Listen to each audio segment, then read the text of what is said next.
और अलग अलग राज्यों का देखिए, और इसमें बहुत सारे ऐसे राज्य हैं, कम से कम 15-16 राज्य ऐसे हैं जहां सीधी लड़ाई है। इसमें भी कम से कम 12-13 राज्य ऐसे हैं जहां भाजपा और कांग्रेस की सीधी लड़ाई है। क्षेत्रीय दल के कमज़ोर होने या उसके प्रभावित होने या उसके रेस से बाहर हो जाने का कोई प्रश्न ही नहीं है।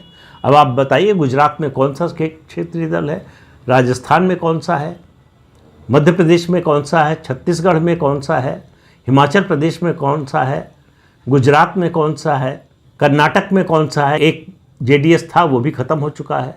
तो इसलिए ये सारे जो तर्क हैं, असल में ये तर्क से ज़्यादा कुतर्क हैं कि चूंकि नरेंद्र मोदी कर रहे हैं, चूंकि भारतीय जनता पार्टी ये काम कर रही है, इसलिए हमको इसका विरोध करना है।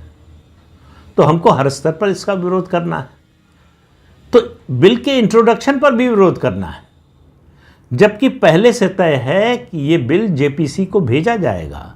सरकार की ओर से आश्वासन दिया जा चुका है, सदन में कानून मंत्री ने आश्वासन दिया। इसके बावजूद बिल इंट्रोड्यूस ही ना होने पाए, इसका विरोध हो रहा है।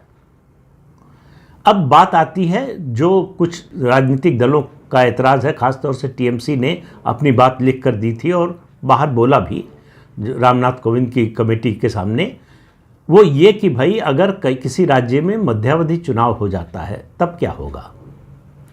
तो उसमें बड़ा स्पष्ट है कि मध्यावधि चुनाव होने पर, चाहे लोकसभा का हो चाहे विधानसभा का, जो बचा हुआ कार्यकाल है उसी के लिए चुनाव होगा। और ये जो संशोधन विधेयक आए हैं उसमें राज्यों के चुनाव 7 हों, इसके लिए ये किया गया है कि उम्मीद ये की जा रही कि ये व्यवस्था लागू होगी 2034 के लोकसभा चुनाव से। तो 2034 में जिन राज्यों के विधानसभा चुनाव 2 साल पहले, 1 साल पहले, 3 साल पहले हुए हैं, उनके फिर से होंगे। तो उनका कार्यकाल कम किया जाएगा।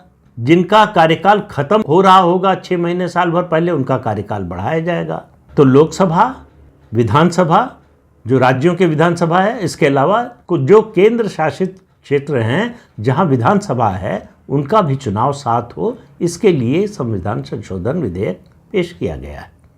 अब विपक्ष के पास मौका है। इस पर बात हो रही है कब से?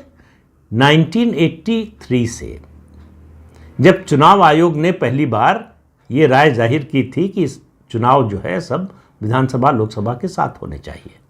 उसके बाद इस पर लॉ कमीशन ने विचार किया, सर्वदलीय पार्टी की बैठकों में इस पर विचार हुआ, कोविंद कमेटी ने अलग अलग दलों को बुलाकर उनसे लिखित भी उनकी राय मांगी और बुलाकर बात भी की।